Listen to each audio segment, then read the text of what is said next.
É uma bagunça, funciona. É o tema que nós vamos estar abordando nessa manhã, que é o último tema da nossa série Enraizado.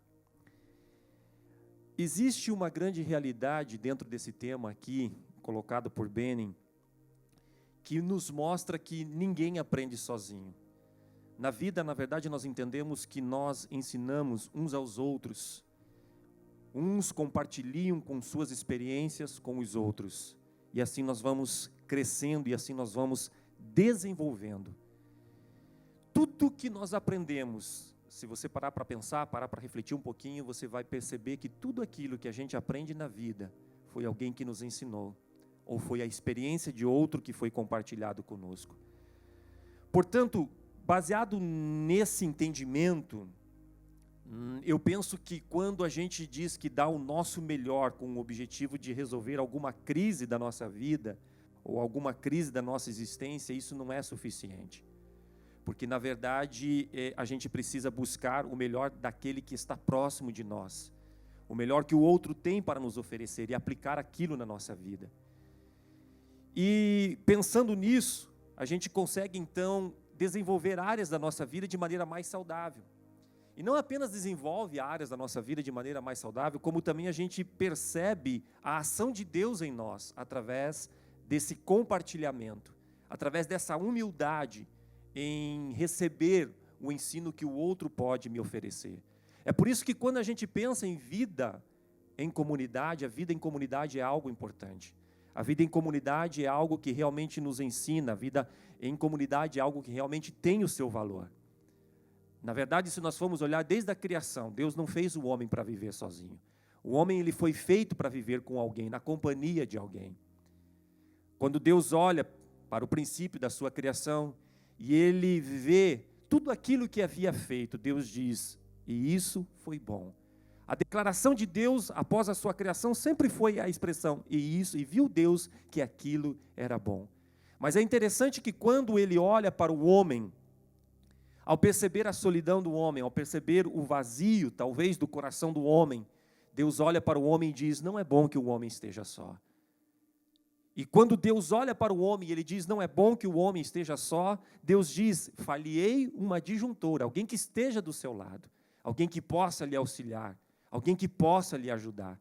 Portanto, eu entendo que a vida em comunidade, ela é algo que realmente é significativo e isso nasceu no coração de Deus. Se você for olhar, por exemplo, o momento da criação novamente, quando nós olhamos o princípio de todas as coisas, Deus, ele não cria o mundo sozinho. Deus, ele cria o mundo em companhia do Pai, do Filho e do Espírito Santo, ou seja, os três estão presentes no momento da criação. Isso fala de uma comunidade. Mas Deus não apenas, ele trabalha no momento da criação em comunidade, como também você vai perceber mais tarde que na criação da igreja, o momento em que os discípulos estavam sendo assolados pelo medo da perseguição romana, em que havia uma palavra para eles, dizendo que se retirassem para um lugar, no sentido de buscar o poder de Deus, a manifestação do Espírito, a revelação do Espírito Santo. A gente percebe que a revelação, ela também acontece justamente no momento em que eles estavam reunidos em uma comunidade. Não foi no momento de um isolamento, de pessoas isoladas, que o Espírito Santo se revela, que o Espírito Santo se manifesta, mas é no momento em que eles estão todos reunidos no mesmo lugar. Então, pensando sobre isso e entendendo que a importância da vida em comunidade, a gente percebe e consegue, então, aqui entender que existem algumas coisas que a comunidade gera em nós, que são essenciais para o nosso desenvolvimento e o nosso crescimento, e é isso que eu quero compartilhar com você hoje. Por que eu preciso da vida em comunidade? Por que a vida em comunidade é tão importante? Os momentos em que nós estamos vivendo são momentos delicados, são momentos que nós temos visto cada dia mais o afastamento das pessoas umas das outras. As pessoas têm buscado viver separadas, as pessoas têm buscado viver no isolamento, as pessoas têm buscado resolver os seus problemas sozinhos. Mas nós entendemos que não é essa a proposta de Deus para nós. A proposta de Deus para nós é uma proposta que a gente viva em comunidade, que a gente viva em comunhão, como o versículo que foi falado aqui, mencionado aqui no início. Nós precisamos viver em comunhão, porque isso é bom, isso é agradável. A vida em comunhão, ela é algo importante. Ela não é uma ideia que nasce no coração do homem. Ela não é uma sugestão de Deus para nós. A vida em comunidade é algo que Deus desejou, que Deus idealizou, planejou para o homem. E por que então a vida em comunidade é importante? Nós encontramos alguns aspectos da importância da vida em comunidade em nós. E Ben, ele vai colocar que o primeiro aspecto é que na comunidade nós ganhamos força. Provérbios capítulo 13, versículo 20 diz que aquele que anda com os sábios será cada vez mais sábio, mas o companheiro dos tolos acabará mal. É claro que se formos parar para pensar, eu entendo particularmente que a sabedoria ela pode ser adquirida de diversas maneiras. Mas quando eu olho para esse versículo aqui de maneira bem específica, a gente vê que a sabedoria ela é adquirida no convívio com outros. Ou seja, é quando eu convivo com uma outra pessoa que é sábia. Esta sabedoria que está nele, ela me contagia de alguma maneira. Essa sabedoria que está na pessoa, de alguma maneira, me afeta. É por isso que é importante nós estarmos nos relacionando com pessoas. Existe um ditado muito antigo que diz, diga-me com quem tu andas, que eu direi quem tu és. Isso é uma realidade. E retrata muito bem o que nós estamos tentando dizer aqui. Aquele com quem você está, aquele com quem você vive, faz diferença na tua vida, influencia você. Da mesma maneira como você também influencia aqueles que estão ao teu redor. E é interessante que com o tempo, se você for observar, aqueles que estão buscando sabedoria, eles acabam se beneficiando de uma maneira grandiosa. Simplesmente observando a vida dos outros. A observação, quando você começa a conviver com alguém, você começa a observar a vida de alguém, essa observação, ela muda o teu comportamento. Portanto, nós precisamos valorizar a força e o conhecimento daqueles que estão ao nosso redor. A nossa força, se a gente for parar para pensar dessa maneira, a gente acaba descobrindo que a nossa força é maior quando nós estamos juntos. É bem verdade o ditado que diz que a união, ela faz a força. Juntos somos melhores. E veja que isso aqui é uma realidade que a própria palavra do Senhor retrata sobre isso. Se você for olhar, durante o ministério de Jesus, Jesus mesmo por diversas vezes mostrou isso para nós, a importância de nós estarmos com alguém, a importância de nós sempre estarmos junto de alguém, próximos de alguém. Até mesmo nos momentos de maior dificuldade de Jesus, nos seus momentos de maior agonia, ele sempre tinha alguém que estava próximo dele. Porque nós precisamos da força um dos outros para vivermos. Quando nós tentamos viver sozinho, quando nós tentamos viver isolados, nós perdemos a força que existe nas pessoas. O melhor que existe nas pessoas, porque nós estamos vivendo isolado, nós não conhecemos o melhor que existe no outro. É bem verdade que também existem coisas que o outro muitas vezes faz que não são exemplos para serem seguidos, mas na sua grande maioria nós entendemos que as pessoas sim podem nos influenciar de maneira positiva. Portanto, o isolamento ele nos torna fraco, porque tanto a força como a sabedoria e a graça que Deus nos dá, ela vem quando nós nos humilhamos e buscamos a ajuda de pessoas. E Eclesiastes, capítulo 4, versículos 9 ao 12, ele vai falar sobre isso. Ele diz que duas pessoas juntos, ou juntas, podem lucrar muito mais do que uma sozinha, porque o seu trabalho vai render mais. No versículo 10 ele diz, se uma delas cair, a outra a ajuda a levantar-se. Mas o homem que está sozinho, quando cai, não tem ninguém para ajudá-lo a levantar-se. E quando a noite está fria, duas pessoas usando o mesmo cobertor esquentam uma a outra, mas uma pessoa sozinha, como vai se aquecer? Uma pessoa sozinha corre o risco de ser atacada e vencida, mas duas pessoas juntas podem se defender melhor. Ou seja, ele está mostrando para nós que em dois há muito mais força do que naquele que está sozinho. A força, quando você está na companhia de alguém, ela é maior. Ela pode superar mais desafios. E ele conclui dizendo, o versículo 12, uma corda trançada com 3 fios não arrebenta facilmente. Apesar de estar falando de 2 pessoas, fica muito evidente e claro no final deste versículo que a presença de Deus, ela faz partilha aonde estão 2. Por que nós precisamos da vida em comunidade? Em primeiro lugar, então, porque a vida em comunidade nos dá força, mas em segundo lugar, porque ela nos ajuda a ter segurança. Salomão nos mostra ainda em Provérbios que comunidade também ela é capaz de nos oferecer segurança. E é em Provérbios capítulo 11, versículo 14, que ele vai dizer: sem diretrizes a nação cai. O que salva é ter muitos conselheiros. O que Salomão está tentando dizer aqui é que ninguém, nenhum grupo, nenhuma partilha de pessoas, tais como igreja, clube, enfim, comunidade ou até mesmo nação, nenhuma desses agrupamentos de pessoas devem tomar todas as decisões sozinhos. Nós precisamos das experiências uns dos outros para tomar as nossas decisões, porque na multidão de conselhos há sabedoria.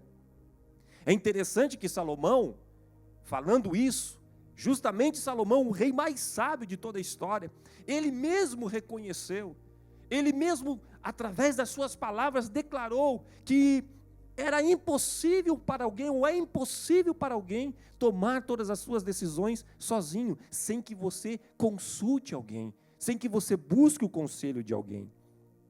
E ele ainda acrescenta que conselhos sábios, eles garantem segurança e sucesso. Se você quer ter segurança, se você quer ter sucesso naquilo que você faz, sente-se junto com pessoas sábias. Sente-se ao lado de pessoas que podem ser exemplo e referencial para você, que podem te ajudar, que podem te aconselhar, que podem te orientar. E é interessante que essa palavra orientação aqui, ela é derivada da palavra hebraica para cordas e laços. E esse termo aqui, ele era um termo que era usado para guiar navios. Quando os navios estavam ancorando no cais, eles eram orientados por essas cordas. E é a mesma coisa aqui, ou a mesma ideia que nós vemos aqui no sentido espiritual. Quando nós buscamos conselhos uns nos outros, uns com os outros. Quando nós buscamos a orientação do outro, nos ajuda. Ajuda na nossa vida, ajuda na nossa tomada de decisões, ajuda nas nossas conquistas. Ajuda a termos mais firmeza nas nossas decisões. Por isso que é importante a vida em comunidade. E no capítulo 15, versículo 22, ele diz então: os planos fracassam por falta de conselho, mas são bem-sucedidos quando há muitos conselheiros. Aquele que é sábio, queridos, sabe que não tem toda a resposta, todas as respostas da vida. A pessoa que é verdadeiramente sábia, ela entende que ela não tem resposta para tudo. Ela sabe que por vezes ela precisa da orientação de outros, ela precisa do conhecimento de outros. Essa é a atitude do verdadeiro sábio. Tolo é aquele que pensa que sabe tudo. Tolo é aquele que pensa que tem explicação para tudo. Tolo é aquele que pensa que consegue resolver todos os problemas sem a ajuda de ninguém. O verdadeiro sábio, ele compreende, ele entende que ele precisa, por vezes, sentar para ouvir. O verdadeiro sábio não simplesmente fala, mas ele senta e ouve, porque ele sabe que ouvindo, ele também aprende. E a grande verdade é que nós vamos viver toda a nossa vida e não vamos aprender tudo o que precisamos. Nós vamos morrer e não vamos aprender tudo o que precisamos.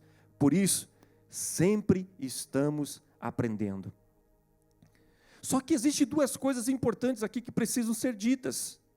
A primeira delas é que eu preciso aprender a considerar o conselho de maneira objetiva, sem levar em conta o meu desejo pessoal. Porque muitas vezes, quando nós buscamos orientação, nós colocamos uma expectativa naquilo que o outro vai nos falar. E essa expectativa, por vezes, é aquilo que eu gostaria de ouvir. Não necessariamente o que o outro tem para me dizer, mas é aquilo que eu gostaria de ouvir, aquilo que realmente está de acordo com a decisão que eu estou tomando. Isso não é sábio. Para que eu possa realmente ouvir um conselho, eu preciso me libertar dos meus desejos pessoais, daquilo que eu estou, das minhas expectativas. E eu preciso me abrir para a expectativa do outro, para aquilo que o outro tem para me mostrar e para me ensinar. O conselho, ele tem que ser me dado sem esperar que o meu desejo pessoal seja considerado. Eu não posso colocar o meu desejo pessoal em evidência quando eu sento para ouvir alguém. Eu preciso abrir o meu coração e ouvir o que o outro está me dizendo, refletir sobre o que o outro está me dizendo, para que então eu possa aplicar aquilo na minha vida. Só que existe um segundo segredo importante que nós precisamos levar em conta quando sentamos para ouvir conselhos. É aprender a distinguir entre um conselho sábio e um conselho não sábio. Por exemplo, quando você olha para a palavra de Deus, Salomão, o filho de Salomão, Roboão, foi um homem que falhou de maneira miserável. Teve seus planos frustrados, dividiu a nação de Israel, porque ele seguiu um conselho errado. Ele se acercou de pessoas e ouviu conselhos que não eram bons, conselhos que não eram conselhos sábios, e ele deixou de ouvir os conselhos sábios, e por causa da sua má decisão em ouvir os conselhos sábios, e ouvir aquilo que não era sábio, ele fez o que fez, trouxe uma grande tragédia sobre a nação de Israel. A questão é que nem todo conselho, ele é um conselho sábio. E a gente precisa parar muitas vezes para ver quem são as pessoas que estão nos aconselhando. Quais são os conselhos que eles estão nos dando? Esse conselho realmente é um conselho de Deus? É um conselho que tem princípio? É um conselho que realmente está abalizado e avaliado dentro do contexto da palavra de Deus? Ou é simplesmente uma expressão da razão emocional da pessoa, puramente do seu coração? Roboão falhou, porque ouviu conselhos errados. O bom conselho nem sempre é aquele que nós queremos ouvir, é uma coisa que nós precisamos entender. A nossa tendência é achar que o bom conselho é aquele que concorda com aquilo que eu estou dizendo. Novamente, não. O bom conselho, na verdade, nem sempre vai estar de acordo com aquilo que queremos, mas sim com aquilo que nós precisamos. Porque nós mesmos temos dificuldade, por vezes, de ver e perceber falhas na nossa vida. É mais ou menos até uma ilustração que é usada dentro do livro, é o ponto cego do espelho, em que você não consegue perceber aqueles que estão ao redor, mas nós precisamos usufruir da tecnologia, que hoje, avançada, coloca em muitos carros, dentro do espelho, quando tem um carro do lado, um sinalzinho, que avisa, ou seja, o carro que está do lado avisa você que ele está do seu lado. E assim é nessa experiência de conselhos. A gente precisa por vezes parar, porque o outro está vendo coisa que nós muitas vezes não estamos vendo. O outro está enxergando áreas da nossa vida que nós muitas vezes não estamos enxergando. E o sinalzinho acende no retrovisor, para que a gente atente, para que a gente faça a transferência de pista com cuidado, que a gente seja atencioso. Então, seja o bom conselho nem sempre é aquele que nós queremos ouvir, mas é aquele que nós precisamos ouvir. Por isso, essa história aqui nos ensina que é bom nós estarmos cercados de pessoas maduras. Pessoas maduras. Só que duas atitudes são importantes para que a gente possa ouvir conselhos. A primeira delas é ter humildade. Porque a tendência é, quanto mais velho ficamos, quanto mais o tempo passa, nós temos a tendência a pensar que nós sabemos mais, sabemos muito e que não precisamos aprender mais. Eu não sei se você já conheceu alguma pessoa assim, que ela acha que conhece o suficiente, que ela não precisa do conselho de mais ninguém, ela não precisa da sabedoria de mais ninguém, porque o que ela tem é suficiente. Não, a gente precisa ter humildade para poder ouvir conselhos. Um conselho, quando você para pensar, por exemplo, de uma pessoa idosa, muitas vezes a tendência é o conselho de uma pessoa idosa ser um conselho mais sábio, mais inteligente. Por quê? Porque ele já passou por mais experiências. A vida já lhe deu mais experiências. Mas nós precisamos ter a humildade para ouvir tais conselhos. Mas não é simplesmente a humildade, porque não adianta termos humildade, mas também não nos submetermos. Junto com a humildade, nós precisamos ter submissão, ou nos submetermos aos conselhos que nos são dados. Porque nenhum conselho, ele terá valor se não for praticado. Ele precisa ser praticado. É a mesma coisa que você ir ao médico, o médico faz um diagnóstico teu, ele te dá uma receita para resolver o teu problema, mas você não toma o remédio. É a mesma coisa que você ir, ouvir o conselho de alguém, mas não aplicar, não se submeter a este conselho. Você vê muitas vezes a dificuldade que a pessoa está passando, você vê muitas vezes o problema que ele está enfrentando, você tem o discernimento, Deus te dá a graça para que você possa aconselhar a pessoa segundo a vontade de Deus, mas muitas vezes a pessoa não se submete a esse conselho. E ela continua fazendo as mesmas coisas. Só que nenhuma mudança acontece se não houver uma mudança no nosso comportamento. Então, quando estamos sendo aconselhados por alguém, é porque às vezes a pessoa está vendo que nós estamos repetindo coisas na nossa vida que não deram certo. E a gente precisa parar para ouvir, com discernimento e entendimento de Deus. Entendendo que são pessoas que aconselham pessoas, nós descobrimos então que a vida em comunidade ela é algo privilegiado, pelo fato de Deus não apenas nos falar através da sua palavra, mas também por usar pessoas para falar conosco. Deus levantar pessoas que estão do nosso lado, que muitas vezes são falhas como nós, são limitadas como nós, mas Deus levanta essas pessoas para falar conosco. E é por isso que muitas vezes no curso da nossa vida, naquilo que precisamos ouvir de Deus, nós estamos tendo dificuldade, porque nós não paramos para ouvir pessoas. Às vezes Deus está levantando o filho dentro de casa para falar conosco. O filho está falando com o pai. Muitas vezes Deus está levantando o esposo para falar com a esposa, ou a esposa para falar com o esposo, mas nós não estamos ouvindo. Mas nós precisamos atentar, porque Deus ele usa pessoas para comunicar muitas vezes a sua vontade para nós. Portanto, quando nós estamos desconectados da comunidade, olhe isso, é muito importante. Quando nós estamos desconectados da comunidade, nós estamos também nos desconectando de uma das maneiras de Deus falar conosco. E nós vamos continuar vivendo de maneira deficiente. Por quê? Porque nós estamos nos recusando a ouvir pessoas. Segundo um dado da revista Isto É, de agosto de 2017, o número de desigrejados no Brasil era superior a 4 milhões de pessoas. Os motivos variavam desde insatisfação por desvios teológicos, como escândalos políticos, financeiros, entre outros. E esse número ele está cada vez mais crescente. O problema é que nós estamos vendo uma geração de pessoas doentes. Uma geração de pessoas que estão enfermas espiritualmente, emocionalmente, mas que não estão conseguindo curar as suas emoções. Por quê? Porque ao invés de viver em comunidade, ao invés de buscar resolver os problemas no relacionamento, mesmo com as decepções, elas estão se isolando. E o isolamento não é o ideal de vida para ninguém. Não é o ideal de Deus para nós. Voltando lá no princípio de todas as coisas, se fosse o ideal de Deus para nós, Deus teria deixado o homem só, mas Deus faz alguém para que esteja ao seu lado.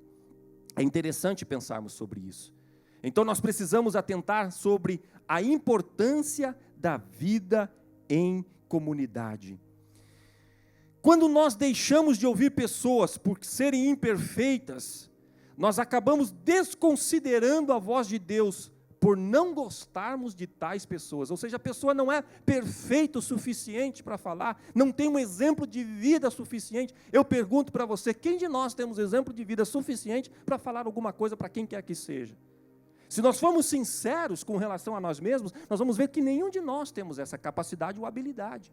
Essa habilidade nos é dada pela graça de Deus que se manifesta através de nós. Então, ou seja, não busque ou não espere alguém perfeito para poder ouvir, porque você nunca vai ver, nunca vai conseguir achar uma pessoa perfeita para que você possa ouvi-la. Porque Deus usa pessoas imperfeitas. A vida em comunidade, por mais imperfeita que ela seja, ela ainda é melhor do que viver sozinho. Por quê? E aqui nós entramos no terceiro ponto. Primeiro, porque a vida em comunidade nos dá força. Em segundo lugar, porque a vida em comunidade, ela manifesta a graça de Deus em nós, de uma maneira tão preciosa, tão poderosa, que ela nos traz segurança. E por último lugar, a vida em comunidade, ela nos encoraja. Somos encorajados. Hebreus capítulo 1, versículo 25, o escritor continua dizendo: procuremos encorajar-nos uns aos outros, ainda mais quando vocês veem que se aproxima o dia. Um dos principais desafios que nós enfrentamos como discípulo de Cristo é o desafio de vencer o desencorajamento. É interessante, queridos, que o inimigo ele sabe as áreas que você precisa de coragem. O inimigo sabe aonde na tua vida você precisa de ter coragem para desenvolver aquilo que Deus colocou sobre você. E quando nós somos desencorajados, o que acontece? Atrasa o processo, atrasa o plano, atrasa o propósito, atrasa muitas vezes aquilo que precisa ser feito. Por isso é que nós precisamos da vida em comunidade, porque na vida em comunidade, eu entendo perfeitamente que existem muitas pessoas que nos desencorajam com a sua vida, mas a grande realidade é que a grande maioria são encorajadores umas das outras. É tão lindo nós vemos, quando muitas vezes alguém está dentro da comunidade desencorajado, vem outra pessoa como auxílio, e fala palavras, profere palavras que trazem ânimo, que reavivam o fogo no coração, e que faz com que a pessoa se levante e continue a sua caminhada. É por isso que a vida em comunidade, ela é também importante. Porque sozinho, ninguém consegue ser encorajado sozinho, ninguém consegue ser encorajado trancado dentro do quarto, ninguém consegue ser encorajado, fechado, isolado em um canto, não. Nós somos encorajados quando estamos juntos, um no convívio com os outros. É um falando para o outro, um ajudando o outro, um auxiliando o outro, como o próprio escritor aqui aos Hebreus coloca, que nós devemos ser encorajadores uns dos outros. O interessante é que, olhando para a Bíblia, nós descobrimos que coragem é algo que a gente precisa, por vezes, buscar. Quando você olha, por exemplo, para o exemplo de José, ele, ao ser preparado para a liderança, ou para liderar a nação de Israel, até a entrada da terra prometida, você observa que Deus usa Moisés para falar palavras de encorajamento para Josué. Pense, um jovem, talvez com poucas experiências ainda, com medo do desafio que estava diante dele, se vendo incapaz de introduzir o povo na terra prometida, sabendo dos desafios que estavam diante dele, mas Deus usa a vida de Moisés para encorajá-lo. E é interessante que no momento em que ele assume o governo da nação, em que ele está à frente da nação, o próprio Deus é quem encoraja Josué. Ele diz: ser forte e corajoso, não te pasme e nem te espantes, porque eu, o Senhor teu Deus, sou contigo. Esther, durante uma missão muito difícil, ela foi encorajada pelo seu tio. Esses são apenas alguns exemplos que nós temos aqui de pessoas encorajando pessoas, pessoas sendo auxílio uma para as outras, com palavra de conforto, com palavra de apoio, com palavra de oração. E isto só é possível no convívio. Para nós concluirmos aqui essa reflexão nessa manhã, a comunidade pode ser um lugar imperfeito, a comunidade pode ter problemas, a comunidade pode ter atritos, mas é nesse contexto de imperfeição que Deus nos desenvolve, porque é com a imperfeição do outro que eu sou aperfeiçoado. Nenhum fruto se desenvolve sem que ele seja trabalhado naquilo que ele precisa ser trabalhado. Explico isso melhor. Como que você vai adquirir paciência se você não for provocado na área da paciência? Como que você vai aprender a amar se você não for provocado na área do amor? Ou seja, são pessoas difíceis, são pessoas muitas vezes que têm uma certa dificuldade no convívio com as outras, que a gente aprende com elas. A gente aprende a ter paciência, a gente aprende a ser tolerante, a gente aprende a amar, a gente aprende a respeitar. E é por isso que é importante nós vivermos em comunidade. E eu concluo aqui nessa manhã dizendo para você, o tema que foi colocado é uma bagunça, mas funciona, é muito sugestivo dentro desse contexto. Porque, por vezes, pode ser difícil a gente viver em comunidade, pode ser complexo, por vezes pode parecer que as coisas realmente são uma bagunça. Mas entenda, no final você vai ser muito mais abençoado, se você continuar vivendo em comunidade. Que a bênção do Senhor esteja sobre você, que a graça do Senhor esteja sobre você, e que você tenha esse entendimento para aplicar essas coisas na sua vida, entendendo que na comunidade nós aprendemos a ter força, nós recebemos força, na comunidade nós somos encorajados, na comunidade nós somos abençoados, na comunidade nós somos edificados, na comunidade nós crescemos, na comunidade nós desenvolvemos, na comunidade nós aprendemos a desenvolver o fruto do Espírito. Que Deus te abençoe em Cristo Jesus e que você tenha uma semana de vitória para a glória do nome do Senhor. Amém.